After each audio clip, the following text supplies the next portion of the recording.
국민 여러분 안녕하셨습니까? 인도 태평양 전략연구원의 최수영입니다. 오늘도 저희가 마련한 공적관 TV 그레이트 게임과 인도 태평양 전략연구원 유튜버를 애청해 주시고 계셔서 큰 고마움과 감사의 인사를 전해 올립니다. 자, 국민 여러분, 지금 현재 북한 괴뢰군들이 지금 정식 파병도 아니고 남의 나라 군복을 갈아입어서 마치 포대가리를 하는 것도 아닐진데 그 옷을 바꿔 입으면서 지금 러시아 몽고 위에 있는 브리야트 공화국 쪽의 국민들인 것처럼 이렇게 위장을 하고 신분증도 받고 있다 그럽니다. 현재 이와 같은 우크라이나 전쟁에 북한 괴뢰군들이 지금 참전을 하고 있고 이로 인한 파급 영향에 대해서 잠깐 살펴보고자 합니다.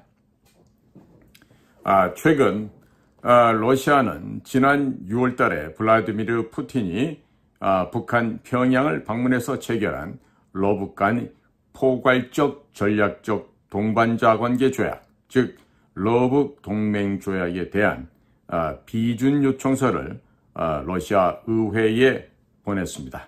자, 이런 가운데 김정은의 북한 괴뢰 집단이 러시아를 도와서 우크라이나 전쟁에 직접 파병하여 참전하고자 하는 동향이 밝혀지고 있습니다. 적지 않은 충격이 아니라 할 수 없습니다. 자, 지금 북한 괴뢰군들의 우크라이나 전 참전은 과연 무엇을 의미하는 것일까요? 그리고 국제 정세에 어떠한 파급 영향을 미칠 것인지 한번 살펴보기로 하겠습니다.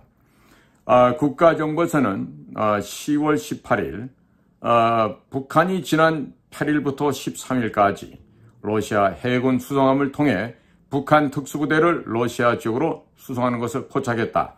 북한군의 참전 개시를 확인했다고 밝히면서 관련된 위성사진과 북한군의 우크라이나 참전 사진 등을 공개하였습니다. 이미 1,500명이 청진, 함흥, 무수단 인근 지역에서 러시아 태평양 함대 소속의 상륙함 4척 그리고 호위함 3척을 이용해 러시아 지역 연해주에 있는 블라디보스톡으로 1차 이동을 했고 조만간 2차 수송작전이 진행될 것으로 예상한다고 발표를 했습니다. 관련 정보 소식통은 북한이 최정예 특수작전부대인 11군단, 소위 폭풍군단 소속의 4개 여단 총 1만 2천여 명의 규모의 병력을 우크라이나 전쟁터로 파병할 것으로 예상된다고 했습니다.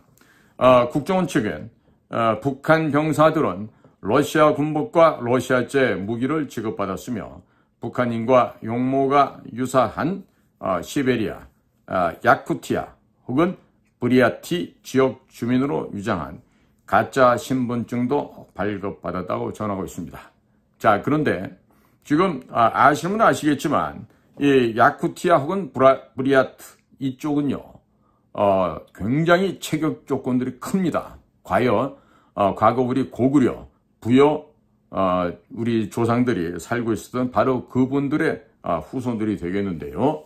자, 지금 170도 안 되는 이렇게 자그마한 애들을 보내면서 이와 같은 가짜 신분증을 만들어서 과연 얼마나 효과를 볼 수 있을지 모르겠지만 지금 국정원은요, 지금 해야 될 일은 이런 것을 이렇게 북한 아이들이 움직이겠다. 이걸 또 중요한 의미가 되겠습니다만은 먼저 우크라이나 전선에 국정원 요원들이 가서 대기하고 있다가 들어오는 북한군 병사들에 대해서 소위 말해서 심전 공작 사업을 통해서 이들이 무장탈령하게끔 만들고 무장탈령한 이들을 우리가 건져서 전부 다 자유 대한민국으로 돌아올 수 있도록 그렇게 해야 됩니다.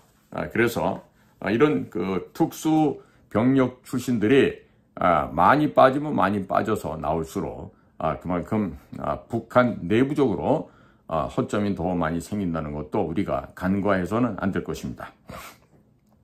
자, 한편 우크라이나의 그 젤렌스키라는 사람이 있어요. 이 젤렌스키는 우리나라처럼 무슨 자유민주주의 국가가 아니고 그리고 더더욱이나 우리한테 무슨 우방이나 이런 국가도 아닙니다.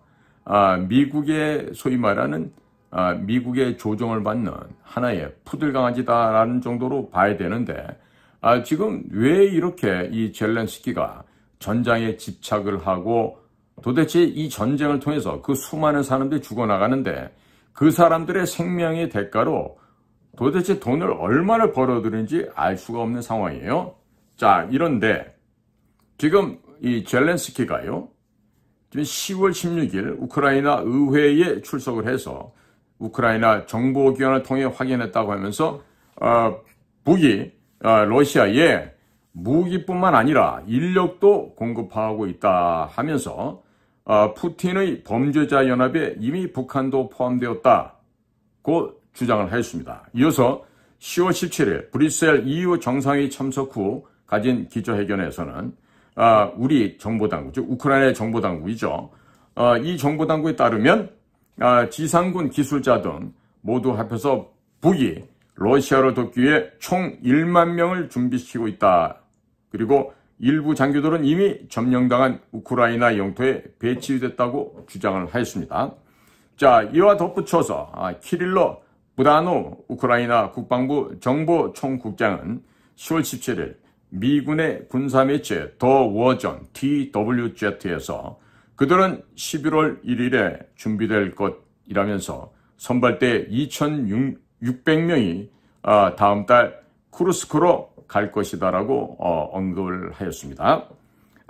북의 우크라이나 파병설은 지난 3월 도네츠크 전선에서 우크라이나 군의 공격으로 사망한 러시아 군인 20여 명 중 이 가운데 북한 군인 6명, 6명이 섞여 있었다는 우크라이나 언론 보도가 처음 나온 지 이후부터 본격적으로 불거지기 시작했습니다.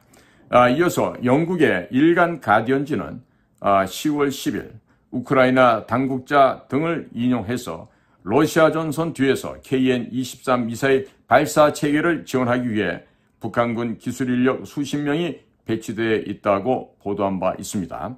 우크라이나 매체들은 10월 15일 자국군 소식통을 이용해서 러시아군이 제11 공수 돌격 여단에 북한군 약 3,000명의 장병으로 구성되는 브리아트 특별대대를 조직하고 있으며 곧 우크라이나군이 일부를 점령 중인 러시아 본토 쿠르스크주에 배치될 수 있다고 보도하였습니다. 우크라인스카 프라우다는 북한군 18명이 우크라이나 국경에서 7km 떨어진 쿠르스크주와 브리안스크주 경계 지점에서 부대를 이탈했다고까지 보도한 바가 있습니다. 국정원이 우크라이나 측의 주장과 보도들을 국제사회에서 처음으로 실증적 자료들로 사실을 확인했다 하겠습니다. 자, 그런데 지금 이 탈영한 북한군 군사 18명은요, 이미 다 잡혔다 그럽니다. 왜 탈영했느냐 이유를 물어보니까 먹을 걸 주지 않아서 배가 고파서 도무지 참을 수가 없어서 지금 탈영했다라고 얘기가 나오는데요. 이 젊은 아이들을 생명을 담보로 돈을 벌기 위해서 지금 보냈다 그러면 뭐 먹는 거라도 좀 배불리 먹여주고 황천길을 보내도 해야 될 거 아니겠습니까? 이게 지금 현장의 객관적인 사실이 이렇습니다. 자, 이와 같은 보도와 주장들에 대해서 러시아는 일관되게 부인을 해오고 있습니다. 페스코프 크렘린궁 대변인은 10월 11일 브리핑을 통해서 북한군 파병 관련 질문을 받았는데 답변은 이는 또 다른 가짜뉴스로 보인다. 또한 젤렌스키 대통령 발언에 대해서 콘스탄틴 돌고프 전 유엔 주재 러시아 차석 대사는 10월 16일 날 다음과 같이 언급했습니다. 우크라이나 분쟁에 북한이 개입했다는 신화가 우크라이나 정권에 필요했다는 말로 지금 일축해 버렸습니다. 그리고 마리아 자할로바 러시아 외무부 대변인은 10월 16일 브리핑에서 특별 군사작전 참가자 구성은 국방부가 확인해 줄 일이라고 하면서 북한 파병설에 대한 직접적인 답변을 회피하였습니다. 러시아 언론들도 일제히 젤렌스키의 필요에 의해서 만들어진 거짓으로 비난하였습니다. 그리고 우리 국정원의 보도에 대해서는 러시아나 북의 공식 반응이 현재까지는 나오지 않고 있습니다. 이 현재까지라는 것은 이번 달 10월 21일 월요일까지가 해당이 됩니다. 자, 우리는 여기에서 러시아가 러북 동맹조약의 비준에 나선 점에 주목할 필요가 있다 하겠습니다. 동조약 4조에서는 구소련 시 북한과 소련이 체결한 조소 동맹조약의 피침 시 상호 군사 지원 조항을 그대로 복원시키고 있습니다. 러시아도 동조약의 비준에 상당한 의미를 부여하고 있습니다. 페스코프 크렘린궁 대변인은 10월 15일 북러 조약에 대해서 안보 보장을 포함한 모든 분야의 협력을 전략적으로 심화하겠다는 것이어서 중요한 의미를 지닌다고 했고, 안드레이 루텐코 러시아 외무차관은 10월 15일 이슬라마바드, 아프가니스탄이죠. 이슬라마바드에서 기자들에게 북한에 대한 침략 행위가 일어나면 우리 법에 따라 그리고 북한의 법에 따라 필요한 모든 조치가 취해질 것이라고 하면서 러북조약 제3조와 제4조의 해당 내용이 명확하게 나왔다고 발언한 바 있으며 유사시 북한에 군사적 지원을 할 것임을 분명히 하였습니다. 보런초프 러시아 과학 아카데미 동방학연구소 한국-몽골 과장은 10월 15일 타스 통신에서 러북조약의 비준은 적들에게 조약이 단순한 종이 한 장에 불과한 것이 아니라 중대한 국제법적 문서로 작용한다는 신호라고 평가를 하였습니다. 이들은 북한 피침 시 러시아의 참전 가능성을 말하고 있습니다만 우크라이나 전에서 북한의 참전을 공식화하기 위한 사전 정지 작업의 성격이 크다고 할 수 있겠습니다. 그렇다면 러북 동맹조약의 비준과 북한의 파병은 어떠한 의미를 갖는 것일까요? 러시아 의회는 곧 동조약을 이유 없이 비준할 것이라고 합니다. 북러 양측 의회의 비준 후 비준서를 교환하게 되면 동조약은 실질적 효력을 발휘하게 되고 양측이 모두 조약의 내용에 구속되게 됩니다. 북한은 이미 지난해부터 러시아에 대량의 탄약과 미사일 등 무기를 공급해오고 있습니다. 여기에 지난 8월 우크라이나군이 러시아 영토인 쿠르스크주 일부를 점령한 것을 러시아에 대한 침략으로 규정할 경우 북한은 러시아를 돕기 위해 파병할 책임과 명분이 생기게 되는 것입니다. 러시아의 우크라이나 침략은 러시아가 특별 군사작전이라고 주장한다는 점에서 북한의 참전 명분이 희박하겠습니다만 우크라이나 군의 러시아 영토 점령은 상황이 다르게 됩니다. 이것 때문에 북한군이 파병되면 쿠르스크주에 진주할 것이라는 보도들이 나오고 있는 것입니다. 하지만 북한군이 참전하면 얼마든지 도네츠크 등 우크라이나 전선에 투입될 수가 있습니다. 러시아는 다민족 국가로서 북한인들과 구분이 어려운 몽골계, 부랴트족과 시베리아 소수민족들이 많이 거주하고 있습니다. 북한 군인들을 이들 소수민족으로 위장시켜 참전시킨다 하더라도 구분이 매우 어려울 것입니다. 북한 군인들로 부랴트 특별대대를 조직하고 있다는 보도도 위장 투입을 염두에 둔 움직임에서 노출되어 나온 것으로 판단해야 하겠습니다. 북한군의 대규모 해외 파병과 참전은 이번이 처음으로서 30개월 이상 끌어온 우크라이나 전쟁의 종식을 더욱 지연시키거나 제3국들이 참전하는 국제전쟁으로 비화시킬 위험이 대단히 높습니다. 직접 참전 논의를 야기할 것으로 보여지고 당장 나토 국가들의 우크라이나 지원 확대와 더 나아가서 나토 국가들이 직접 참전 논의를 야기할 것으로도 전망이 되고 있습니다. 러시아를 지원하는 벨라루스가 참전을 결심할 가능성도 점차 고조되었습니다. 북한군의 참전으로 전세가 러시아 측에게 크게 기울 경우 나토 국가들은 참전을 심각하게 고려할 것으로도 예상하고 있습니다. 러북 동맹조약의 비준과 북한군의 참전은 한반도의 안보 상황에도 엄청난 변화를 초래할 것으로 전망이 됩니다. 러시아와 북한이 조약상의 동맹을 넘어 혈맹 관계로 발전함으로써 한반도 위기 상황 발생 시 러시아가 북한 지원을 위해서 군사적으로 개입할 가능성이 매우 커지고 높아졌습니다. 최근 러시아 당국이 한반도 상황과 관련하여 북한을 적극 두둔하고 한국을 비난하는 것도 러시아 북한 간 동맹관계를 부각시키려는 노력의 일환으로 보여진다라고 평가할 수 있겠습니다. 또한 북한은 참전의 대가로 러시아로부터 생존에 필요한 식량과 에너지의 지원은 물론 핵무기와 재래식 무기 개량에 필요한 기술과 군사 위성 자료 및 기술, 그리고 러시아판 GPS 기술 도입을 통해 국방 전력을 획기적으로 개선할 수도 있습니다. 무엇보다도 북한은 불량품이 많은 낡은 탄약과 조악한 미사일 등을 최신 제품으로 교체하여 채워넣을 수 있게 될 것입니다. 이와는 별도로 북한군을 하여금 현대전의 실전 능력을 습득하게 함으로써 북한군의 전력을 대폭 강화시킬 수도 있습니다. 그러나 지난번 김정은이가 보스턴 7을 방문해서 러시아의 그 우주 발사 시설을 관람을 했고, 그리고 이어서 블라디보스톡에 내려와서 러시아 해군 기지를 방문을 했습니다. 이곳을 돌면서 김정은이가 가장 바랐던 것은 러시아가 북한 괴뢰들에게 극초음속 전폭기인 소이 35 같은 최신의 스텔스 전폭기와 그리고 극초음속 미사일 시스템, 그것을 제조할 수 있는 기술과 도면이 필요했겠죠. 더 나아가서 핵 연료로 추진해서 나가고 SLBM을 발사할 수 있는 핵 추진, 핵 잠수함을 김정은이가 요구를 했는데, 이 어느 것에 대한 것도 러시아 푸틴은 동의를 해준 바가 없습니다. 즉 무엇이냐? 우리도 입장이 좀 어렵다. 너희들도 돈 주고 사가거라. 이런 입장이었는데요.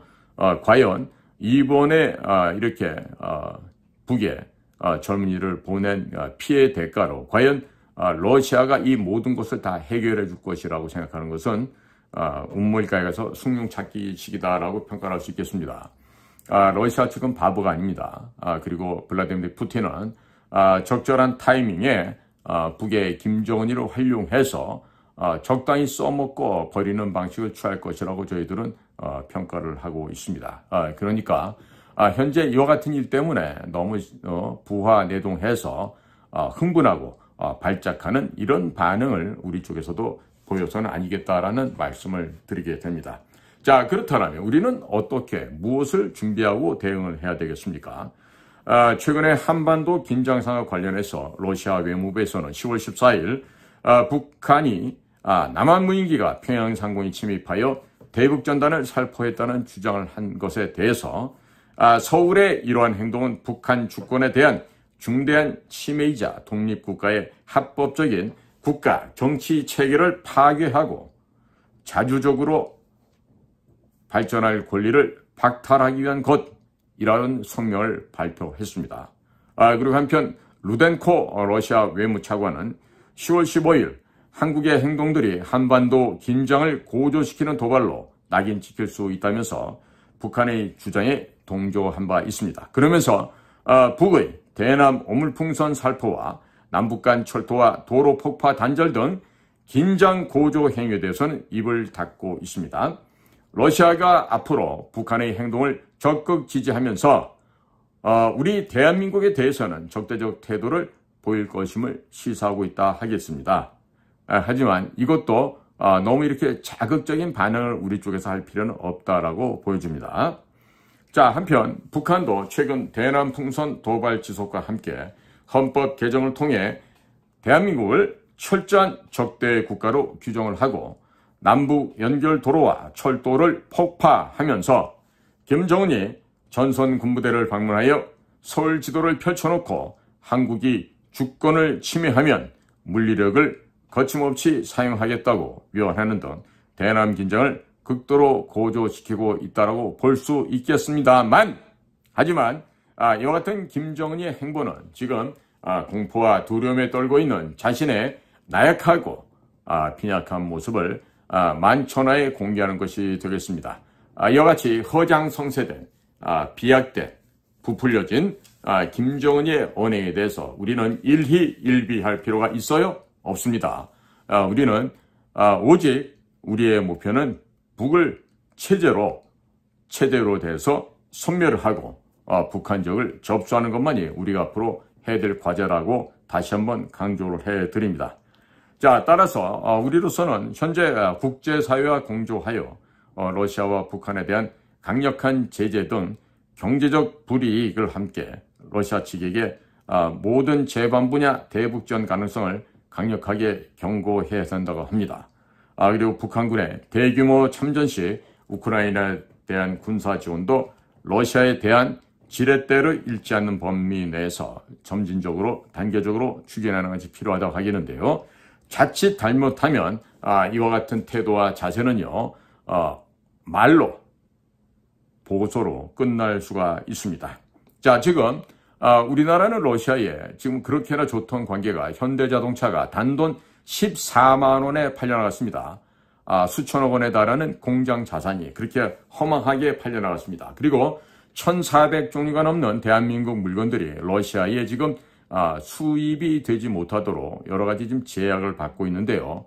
한번 심각하고 신중하게 생각해 보아야 합니다. 과연 우리의 적은 누구고 우리의 친구는 누구입니까? 오늘의 적이 내일의 친구가 될 수 있고 오늘의 친구와 내일의 적이 될 수도 있는 것이 바로 국제사회이기도 합니다.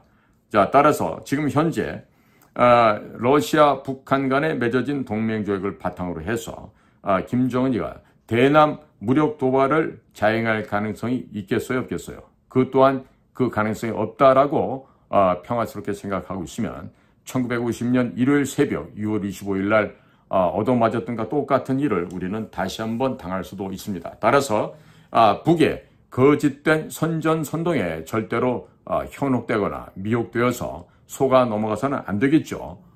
우리의 주적은 누구다?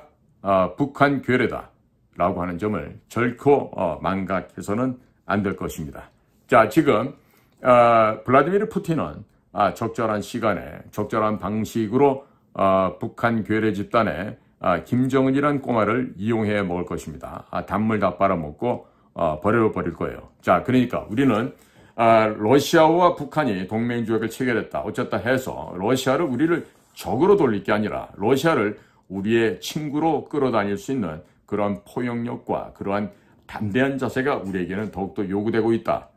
그리고 지금 우크라이나 쪽에다 무슨 살상용 공격용 무기를 우리도 판매한다. 지원하겠다. 이런 경거망동은 좀 안 했으면 좋겠고요. 더더욱이나 한 발짝 더 나가서 우리 자체적으로 뭐 핵무장하겠다. 이런 제발 어린아이와 같은 소리는 안 하는 게 좋겠습니다.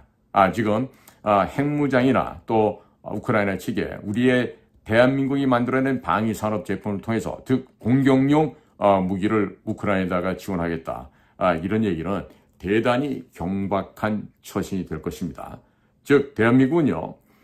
자유민주주의 우리 서방 진영에 아주 중요한 무기를 제조하고 제공할 수 있는 그런 협력 국가 중에 중요한 자리를 지금 차지하고 있어요. 섣불리 러시아와 원수지간을 만들지는 말아야 됩니다. 우리에게는 이런 상황에서 북한 지역을 하루빨리 접수를 해서 소위 말하는 통일이라는 것을 태극기 깃발 아래 성공적으로 완수를 하는 것입니다.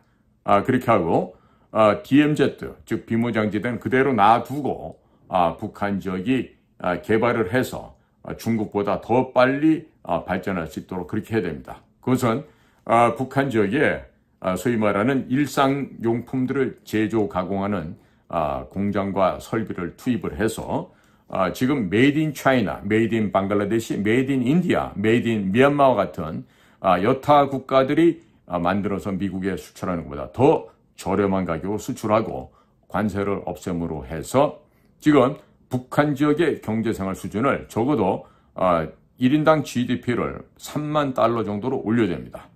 그리고 난 이후에 남북 간의 통합이 이루어져야지. 지금 당장에 김정은이를 제거하고 한다 해서 바로 지금 양쪽을 통합을 해버리면 대단히 심각한 문제가 발생할 수 있습니다. 특히 경제적 문제가 굉장히 심각해집니다. 때문에 섣불리 통일을 할 생각들 하지 말고 상당 기간 북의 GDP가 대한민국 수준과 비슷할 정도로 올라올 수 있어야 돼요.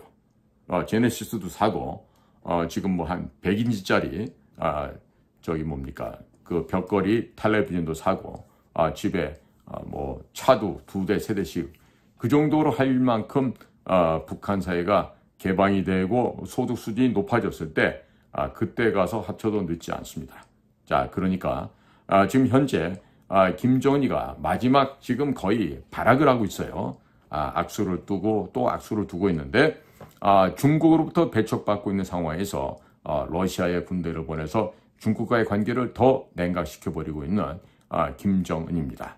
자, 김정은은 지금 건강도 나쁘고 또 평양 상공에 떨어지고 있는 대북 전단으로해서 극히 지금 공포와 두려움에 떨고 있습니다. 자신에 대한 비밀이 다 만천하에 공개가 되고 북한 주민들에게 알려지는 것이 두려워서 이제는 이것도 저것도 할 수 없는 그야말로 진퇴양난이다.